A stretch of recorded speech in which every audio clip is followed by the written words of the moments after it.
1 week ago today, a police officer kept his knee on George Floyd's neck for 8 minutes and 46 seconds. It is a video that is getting a lot of attention. You've probably watched it at least once. So this morning, I have one question for you. Did you look away when the video of George Floyd popped up in your feed or on your TV? Did you look away? Did you like it, share it, then swipe it away? 8 minutes and 46 seconds. Did you look away?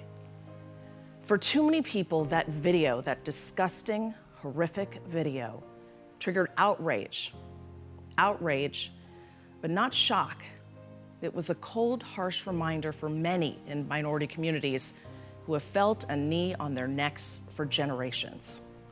Michael Brown, Botham Jean, Sandra Bland, Breonna Taylor, Dion Johnson. Whether bird watching, jogging, or just sitting watching TV in our own homes, it's never lost on African Americans that our own presence can be deemed a threat. I can't breathe. It's something we talk about at our dinner table with my two sons, who asked this week, where do people even learn racism? The frustrations of minorities is palpable. It's unrelenting. It bubbles up from anger and exasperation. A global pandemic only serves to further exacerbate those painful socioeconomic differences: poverty, homelessness, incarceration, hunger. But when peaceful protests and nonviolent demonstrations are clouded by reckless looters who damage and set fire to the very communities we all helped build together, there is no excuse. It dilutes the message. It somehow seems to make valid concerns of an historically oppressed people easier to dismiss, easier to swipe away.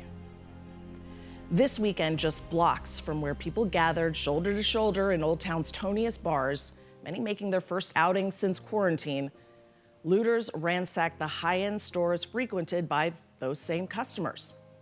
It was a tale of two cities. But will those very people who smashed through windows and ran with arms full of stolen merchandise show up at the polls in November? Or will they tweet, like, share, and swipe away? Law enforcement takes a vow not just to police, but to protect and serve.